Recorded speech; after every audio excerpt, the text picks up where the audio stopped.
Ela é mestre em Filosofia do Direito pela Faculdade de Direito da Universidade de São Paulo, advogada formada pela PUC de São Paulo e cientista social formada pela USP.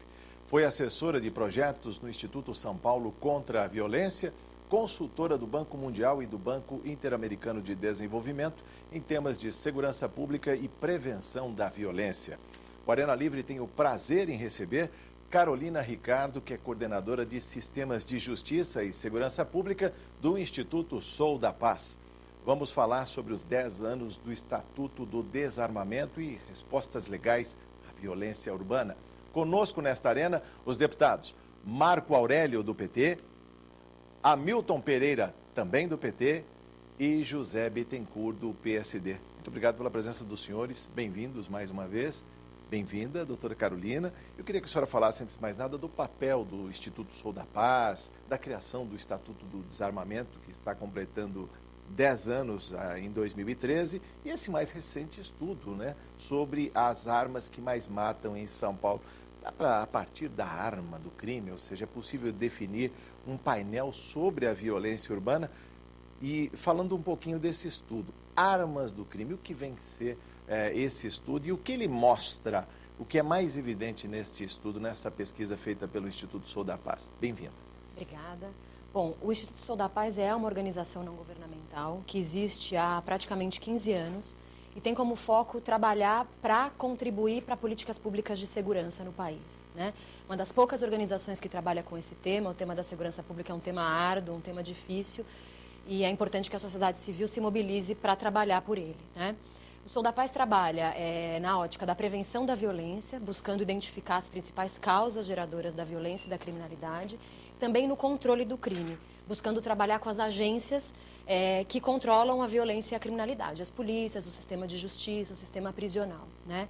A primeira bandeira do Sou da Paz, o nascimento do Sou da Paz, se baseou na discussão do controle de armas de fogo, né? Começou como um movimento dos estudantes da Faculdade de Direito do Largo São Francisco, lá nos idos de 99, quando foi feito o primeiro diagnóstico de que as principais mortes, a principal causa de mortes no país era a presença da arma de fogo, né? E o Sou da Paz, então, nasceu como um movimento de estudantes voltado para coibir e discutir a presença da arma nas situações de violência no Brasil. Desde então, a gente se organizou e montou essa organização da sociedade civil para tentar ajudar a qualificar a discussão de segurança pública no país. E ajudou a poupar vidas de lá para cá. Exatamente. E acho que a primeira grande conquista do nosso trabalho foi em 2003, junto com outras organizações da sociedade civil, ao pressionar para a aprovação do Estatuto do Desarmamento, né? Já haviam alguns projetos de lei em tramitação, nenhum deles no modelo que a gente considerava adequado, e a gente trabalhou junto com os parlamentares para propor um modelo alternativo que pudesse dar conta de estabelecer uma política nacional de controle de armas. Então, acho que o primeiro ponto, a primeira grande conquista em dezembro de 2003 foi a aprovação do Estatuto, que, ao nosso ver, ele é mais do que uma lei para desarmar.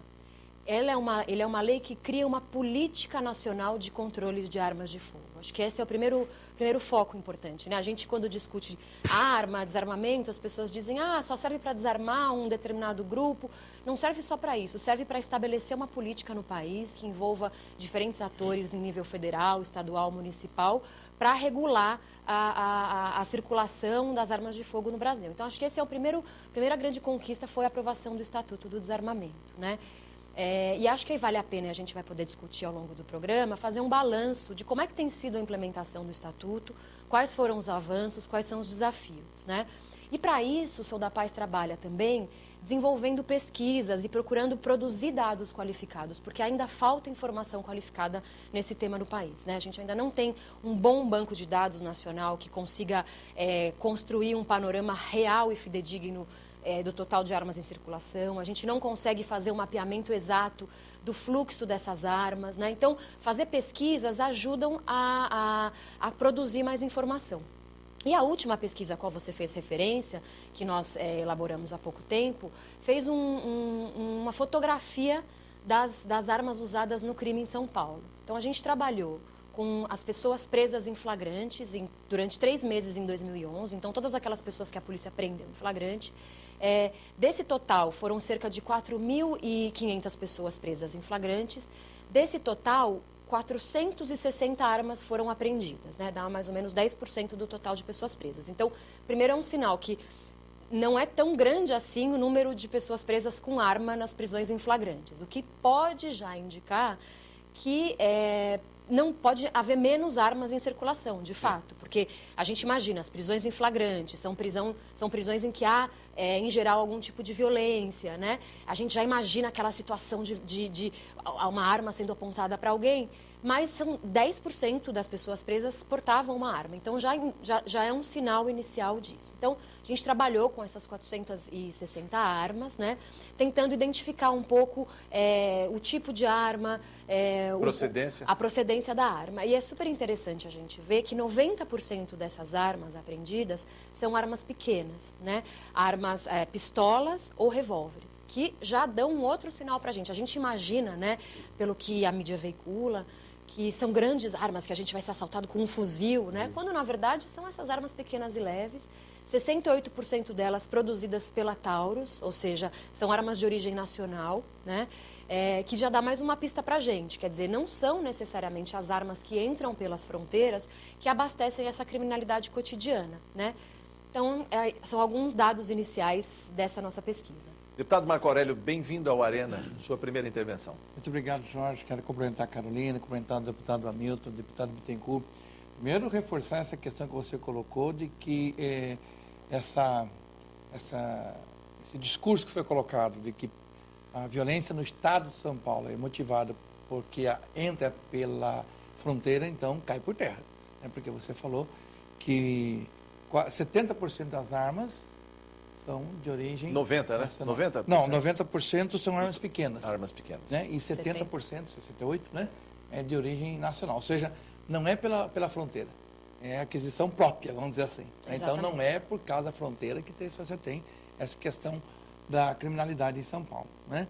Agora, nós tivemos no mês de junho deste ano, 2013, muitos problemas, muitas manifestações, envolvendo muitos jovens e com depredações, patrimônio público, patrimônio privado, e muitos jovens envolvidos. Como é que o Instituto da Paz avaliou essas manifestações ocorridas em junho?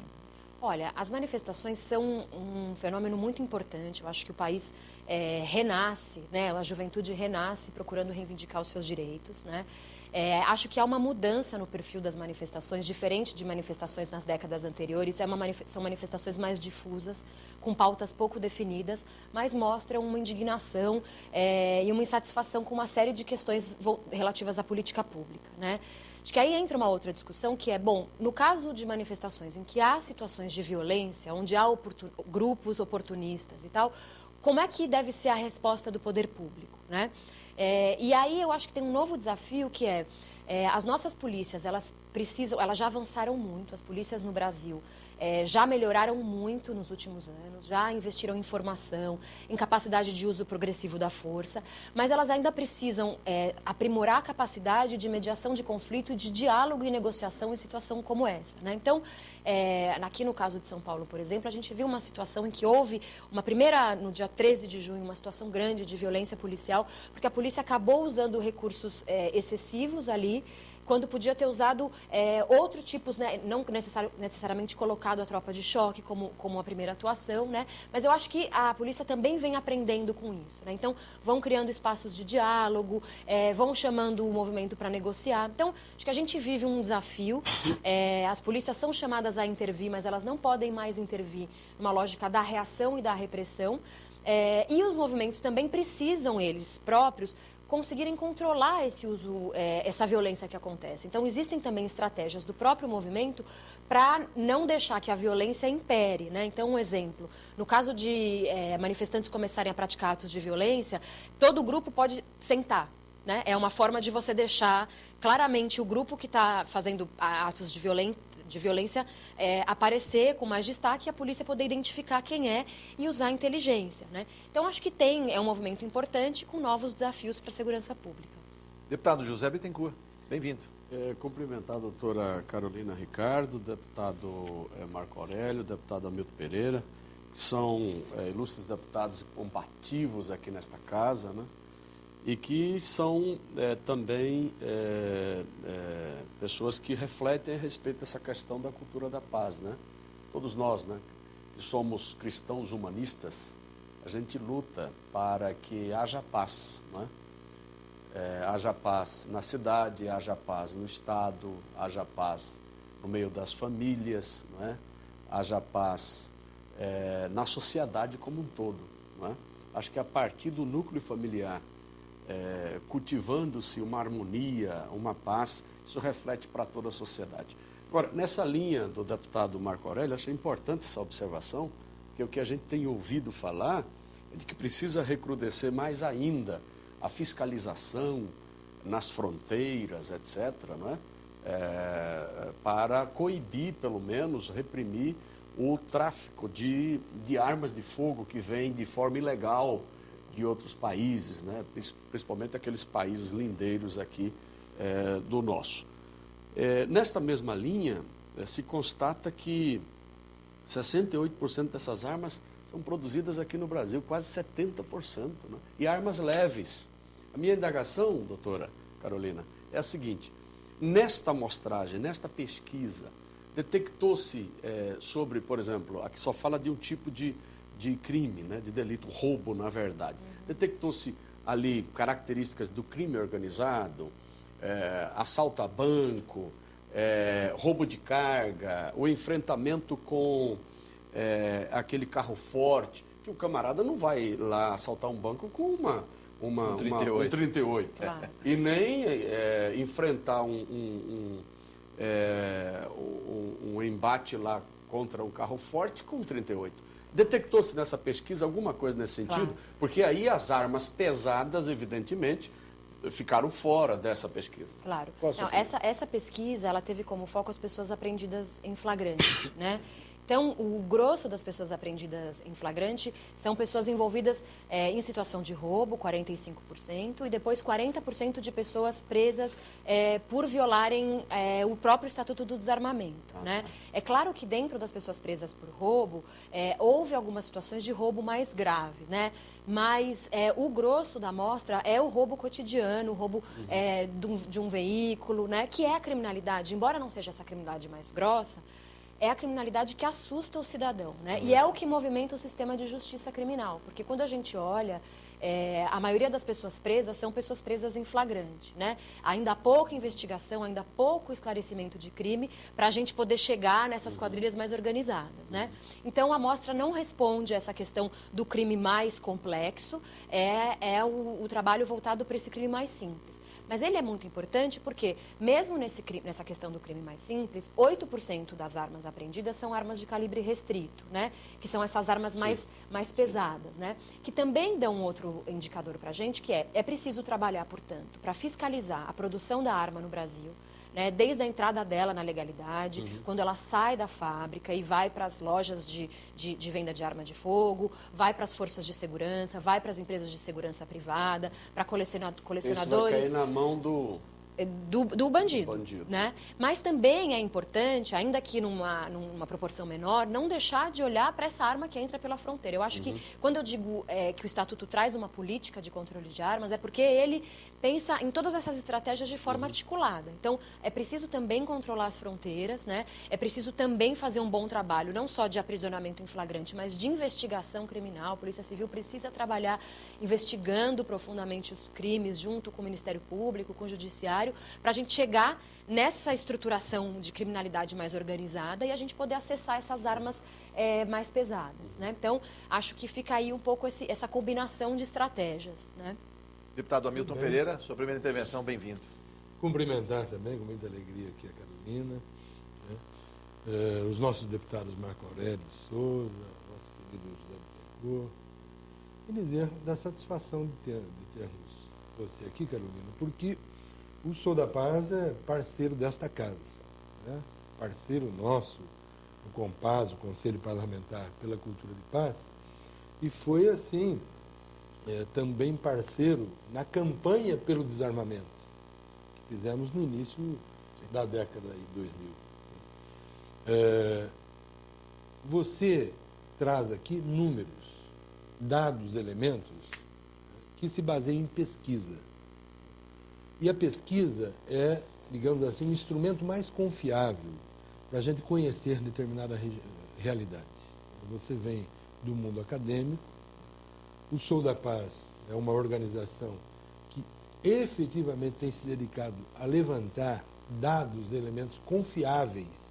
E a pesquisa é um instrumento confiável de análise crítica e científica dos fatos, da realidade.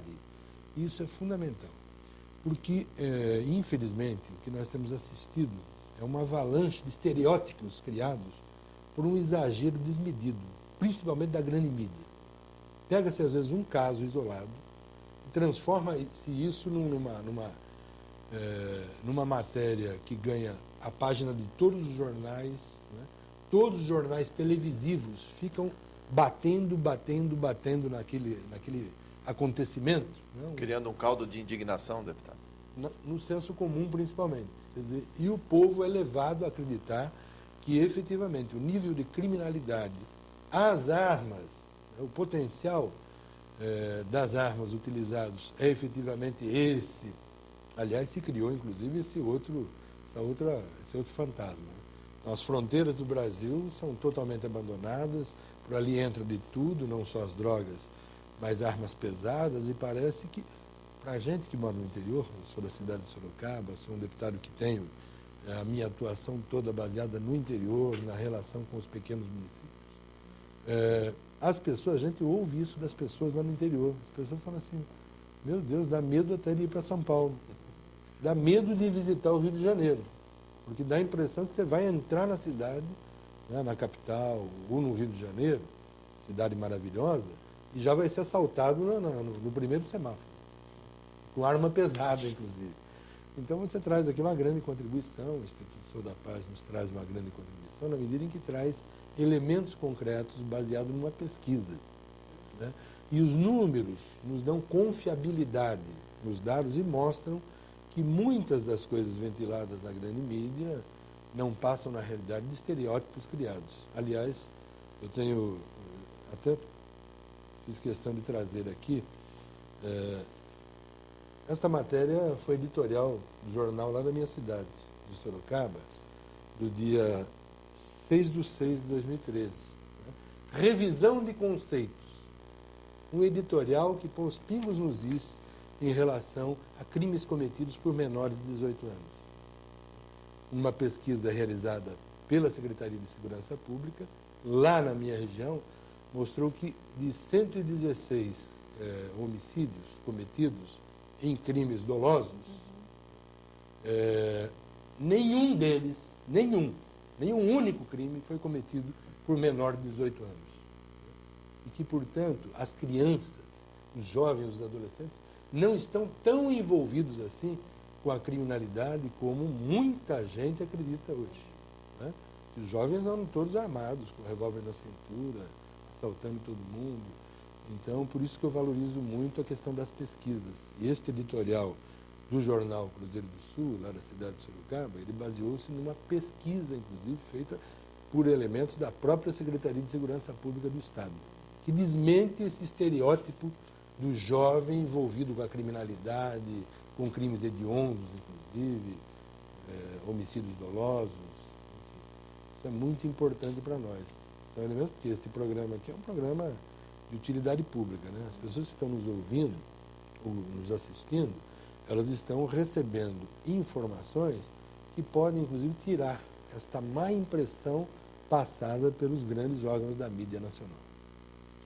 Sobre um comentário, quem tem interesse que haja essa guerra de todos contra todos, já visto que a própria pesquisa mostra que são essas armas pequenas, leves e baratas que acabam causando toda essa comoção. É aquele pai de família que saiu para trabalhar, foi assaltado no trânsito, reagiu ao assalto e morreu, então dá a impressão que está todo mundo armado, doutor. É isso? Eu acho que a gente vive, para dialogar um pouco com o que o deputado Hamilton traz, a sensação de insegurança é muito grande, né? Eu acho que o debate sobre segurança pública, ele é sempre um debate pautado na emoção, na paixão, em grandes crimes, em crimes bárbaros, né? Tanto do ponto de vista da opinião pública, de como a mídia retrata isso para as pessoas e faz as pessoas terem medo, né? A quantidade de programas sensacionalistas sobre isso, até com um debate político mesmo. Se a gente vai olhar o nosso Parlamento Federal, a boa parte dos projetos de lei em tramitação são projetos para aumentar a pena, né? Por quê? Porque a criminalidade é muito alta, está todo mundo em pânico. E, na verdade, assim, eu até acredito que, eventualmente, para algum crime é possível que seja necessário que se aumente a pena. Mas o problema não está aí. O problema está na forma e na resposta que o sistema consegue dar, né? Como é que as nossas polícias têm atuado? Como é que a polícia militar tem se organizado nos estados para fazer a prevenção?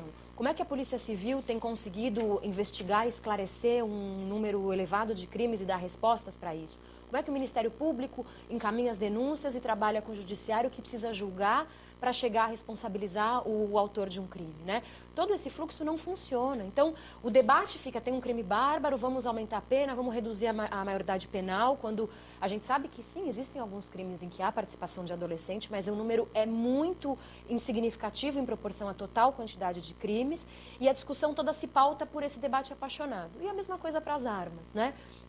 Claro, uma pessoa que é assaltada e teve uma arma apontada para a cabeça é uma situação, é um drama muito grave, essa pessoa vai levar consigo um trauma importante, mas as autoridades, elas não podem discutir a política de segurança baseado nesse medo que o cidadão sente, né? Então, é preciso entender o cenário da distribuição de armas de fogo e fazer um trabalho integrado. Então, uma coisa importante, a apreensão de armas de fogo. É muito importante que a polícia foque o seu trabalho na apreensão de armas de fogo, né? E a gente olha, o estado de São Paulo é um estado que apreendeu, é um dos estados que mais apreendeu arma de fogo nos últimos anos. Pela oportunidade, só para fechar esse bloco, eu queria que rapidamente a senhora falasse sobre esse volume de armas de fogo apreendidas. Não parece ínfimo perto também do que se fala dos milhões de armas de fogo que estariam aí circulando pelo país? E mais do que isso, quem abastece o mercado? São aqueles vigilantes dos bancos que são assaltados, que acabam abastecendo esse manancial, vamos dizer assim, de armas que estão em circulação?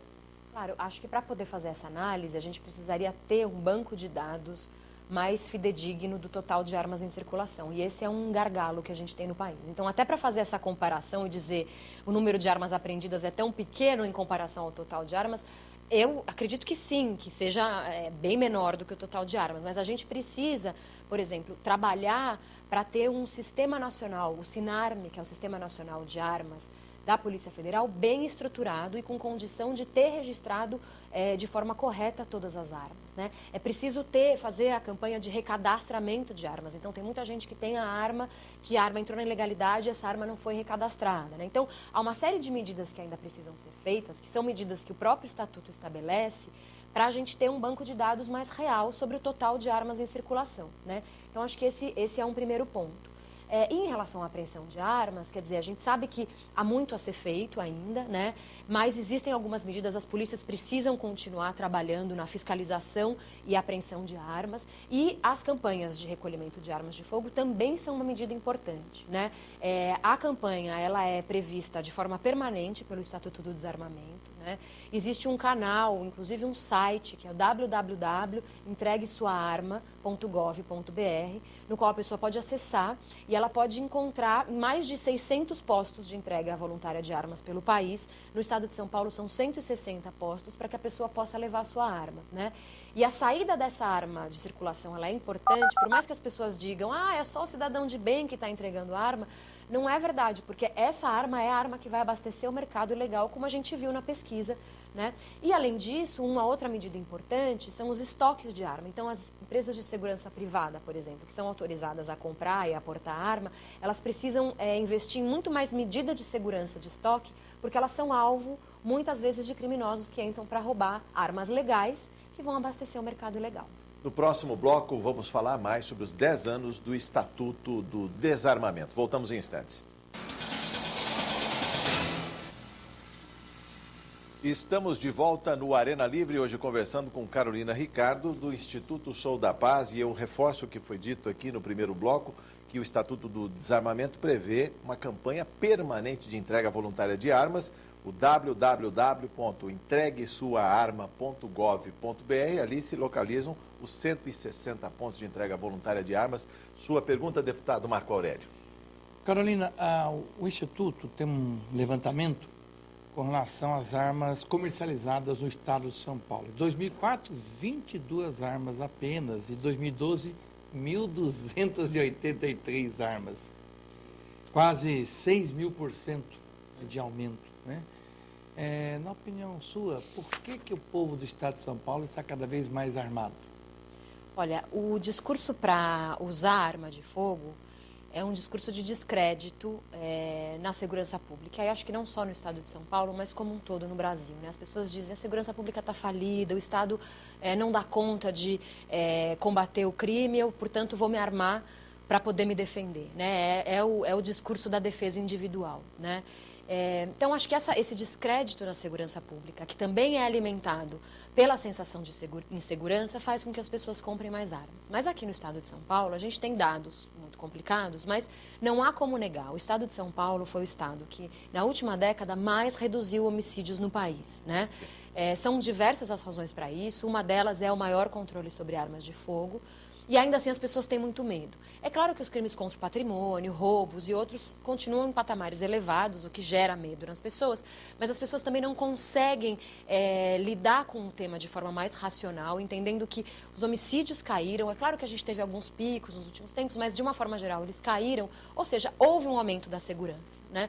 Então, é preciso que a mídia faça um trabalho para informar melhor os cidadãos, não só numa lógica de criar mais medo, de oferecer dados reais. É importante que as estruturas de segurança pública, as polícias, as secretarias de segurança pública venham a público discutir temas de segurança, apresentar os dados, discutir com a população e não omitir as informações. É importante que o controle de armas seja efetivado, quer dizer, que seja feito um estímulo, uma conscientização para as pessoas de que a arma não traz mais segurança, é uma segurança ilusória, né? Uma arma em casa, o bandido sempre vai contar com um elemento surpresa, ele já usa a arma há muito tempo, o cidadão que tem uma arma em casa vai ter dificuldade de usar essa arma de forma correta, podendo gerar uma morte ou uma situação grave, né?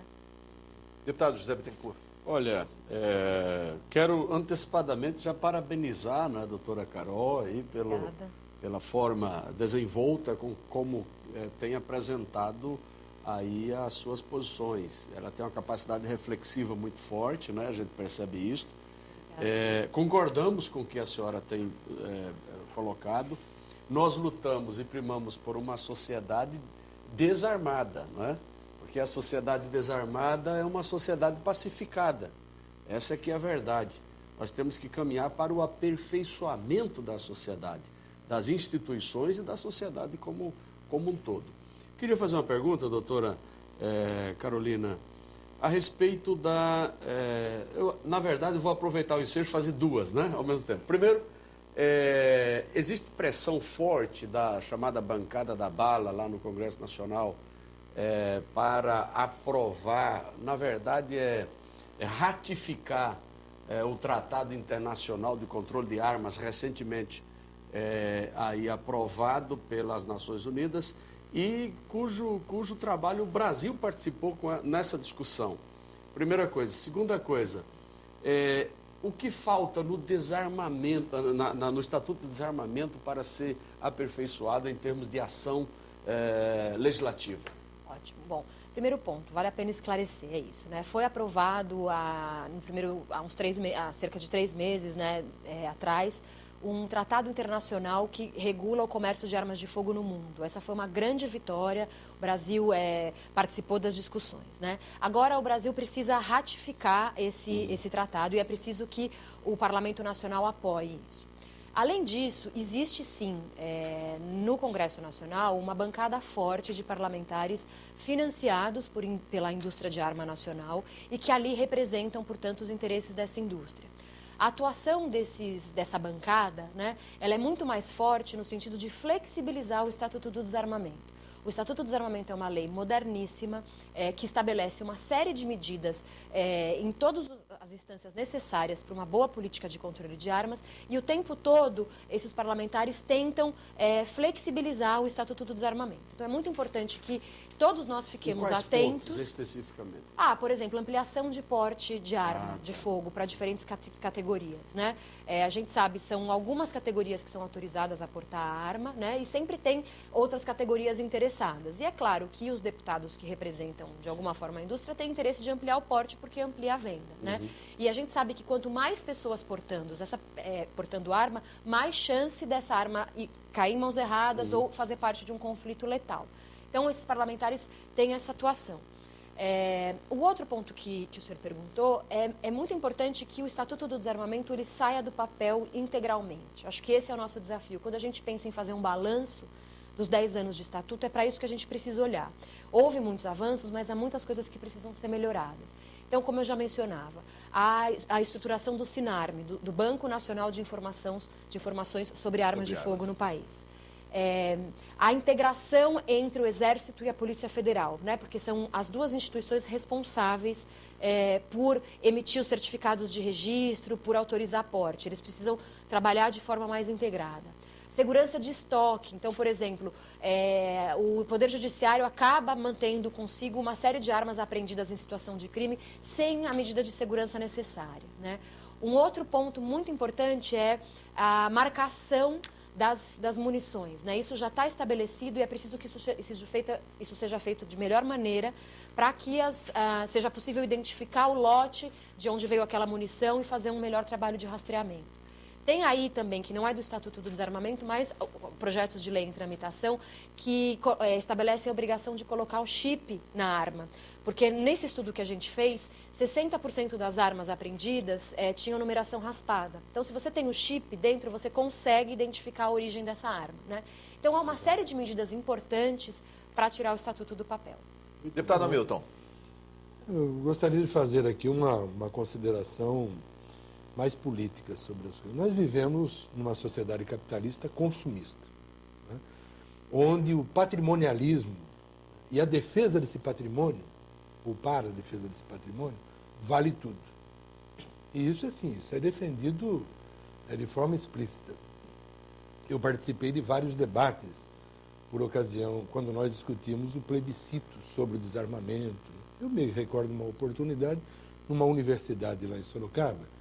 Eu discuti, inclusive, com um membro da Ordem dos Advogados do Brasil, da subseção lá de Sorocaba, e ele falava, vejam o deputado está querendo tirar a arma das pessoas de bem, porque o PT defende, eu sou do PT, o PT defende que as armas devem estar nas mãos só de bandidos. Então. E aquilo teve um apelo tão grande que ele foi muito aplaudido, por sinal, pelo conjunto dos estudantes que haviam sido liberados para assistirem àquele debate.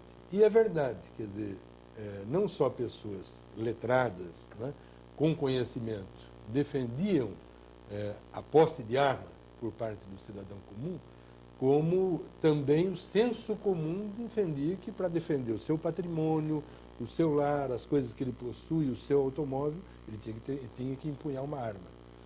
A arma só tem uma única finalidade: matar. Matar. Não tem uma outra finalidade. Então, a minha pergunta é no sentido de que esse discurso de que as campanhas de desarmamento visam desarmar o cidadão de bem, a senhora acredita piamente que gente de bem porta arma? Quer dizer, ou deve ter arma dentro de casa? Porque, radicalizou, como exceção dos órgãos de segurança pública, ou daquelas pessoas que foram treinadas para defender a sociedade, peço que eu não consigo enxergar alguém, uma pessoa de bem, uma pessoa da paz, tendo arma em casa para defender o seu patrimônio, porque invariavelmente, inclusive, essas armas vão parar na mão de jovens, de adolescentes, filhos, né? Filhos daqueles que portam armas, que acham uma arma escondida num guarda-roupa, no armário qualquer, e depois acaba utilizando isso como um instrumento de tragédia dentro do próprio lar. Sim. Sua consideração, doutora Carolina? Acho que vale a pena, acho que eu concordo em parte com o que o deputado traz. Acho que é claro que se armar individualmente de nenhuma forma contribui para maior segurança. Acho que esse é um fato. O próprio Estatuto do Desarmamento, ele estabelece algumas situações em que é possível que um cidadão possa requerer porte de arma, desde que ele tenha, de fato, a sua integridade física ameaçada, mas são situações muito excepcionais. Porque qual é a premissa? Vivemos num Estado democrático, em que cabe ao Estado prover a segurança pública. É claro que a gente tem muito a melhorar em termos de segurança pública, mas o que está por trás do controle de armas é uma aposta na melhoria da segurança pública, na melhoria da segurança coletiva, né? Quando a gente se arma individualmente, a gente passa a mensagem de que a gente não acredita no Estado, a gente não acredita mais na nossa polícia, a gente não acredita mais nas nossas instituições. E é preciso acreditar nelas e lutar para melhorar. Simplesmente se armar é uma resposta individual que pode aumentar o risco de eu me envolver ou envolver uma outra pessoa inocente numa situação de violência e, pior, abastecer o mercado ilegal, e eu abandono a luta pela melhoria da segurança pública. Eu acho que quem defende o desarmamento defende também a melhoria da segurança pública, a melhoria das polícias, a melhoria das instituições, para que a gente possa ter um bem público para todo mundo e não só para aquela pessoa que tem a arma individualmente. Estou inaugurando uma rodada de breves perguntas, breves respostas. Doutora Carolina, segundo a revista da Folha de São Paulo, que visitou estandes de tiro, a reportagem trouxe a fala de uma psicóloga credenciada pela Polícia Federal para dar os laudos, os atestados. Ela disse que 90% dos que compram armas são homens, classe média alta, e de cada 10, 3 são inaptos, eles não poderiam portar armas, ou seja, quem tem capacidade de portar uma arma hoje, mesmo que se julgue no direito e tendo patrimônio e a vida para preservar? Acho que essa é uma pergunta bastante importante. Quer dizer, o Estatuto ele estabeleceu critérios mais rígidos para o porte de arma, né? Acho que essa é uma das questões também que precisam ser aprimoradas, né? A gente tem uma figura que são os caçadores, atiradores e colecionadores, né? Pelo Estatuto, esse grupo de pessoas pode ter a posse da arma, não o porte, né? A posse da arma em casa. E quem dá o certificado de registro para essas categorias é o Exército, né? E a gente, embora não hajam dados suficientes e não haja transparência suficiente, a gente começa a perceber que aumentou o número de caçadores, colecionadores e tal, com armas de fogo. Porque possivelmente é mais fácil conseguir arma por essa via do que pela via da Polícia Federal. Então tem essa migração, né? Então é muito importante que a fiscalização seja feita de forma efetiva, né? Que todos os critérios para posse e porte sejam aplicados com bastante rigidez e que o Exército e a Polícia Federal trabalhem de forma integrada para poder emitir esse certificado de registro. Senão a gente começa a ter essa migração de categoria que pode ser muito perigosa. Sua breve pergunta, deputado Marco Aurélio. Bom, de maneira breve. Como é que vocês trabalham a questão para fomentar uma cultura de paz nos jovens? Qual é a estratégia que vocês usam? Tem várias ferramentas para trabalhar a cultura de paz com jovens, né? Acho que a primeira delas é aumentar a capacidade de resolução pacífica de conflitos. A gente vive hoje numa sociedade em que qualquer diferença, qualquer desentendimento é motivo para uma briga, um desfecho violento, né? E a gente percebe que muitos profissionais que trabalham com jovens, por exemplo, em escolas, professores, outros educadores, profissionais da assistência social que trabalham com jovens vulneráveis, não têm habilidade de mediar conflito. Então, por exemplo, trabalhar a formação de educadores e professores em escola, de outros profissionais, para a mediação de conflitos é um caminho importante.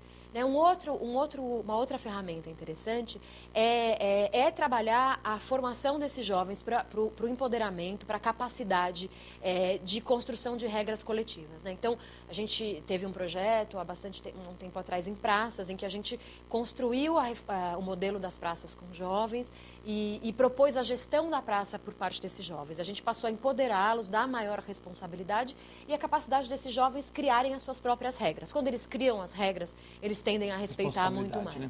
Deputado Zé Bittencourt. Olha, nas suas colocações a gente observa que ela é um arauto, né? da disseminação da paz. E nós temos que buscar isso, né? Buscar a todo momento, até no jeito da gente falar.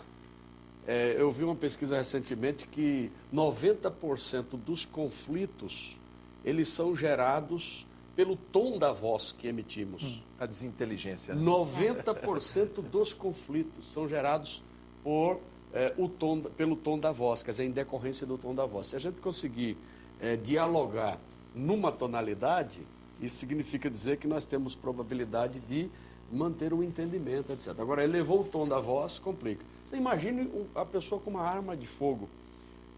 A gente não discute. A voz fica muito mais alta assim. A pessoa se torna um gigante, né? Ele passa a confiar em si mesmo em detrimento do interesse coletivo, né? Essa que é a ideia. Então vamos continuar confiando no Estado, confiando na polícia, confiando nas instituições, acreditando que o Estado é que tem a incumbência constitucional de prover segurança pública para o cidadão. E todos nós vamos contribuir. Muito obrigado, doutora Carolina, pelas suas colocações. O que falta para estabelecermos uma cultura de paz no Estado de São Paulo? Olha, acho que a gente precisa implementar com mais força, né, o Estatuto do Desarmamento. Então, o Estado de São Paulo é um estado que apreende bastante arma, então é preciso continuar nesse caminho e fortalecer ainda mais. Criar comitês integrados de controle de arma. Então, por exemplo, aqui na capital a gente tem um comitê técnico de controle de armas que reúne a Polícia Militar, a Polícia Civil, a Polícia Federal, a Prefeitura e o Exército. Então, pensar em criar um comitê dessa natureza no âmbito estadual é importante, colocar os atores responsáveis por implementar o controle de armas, né?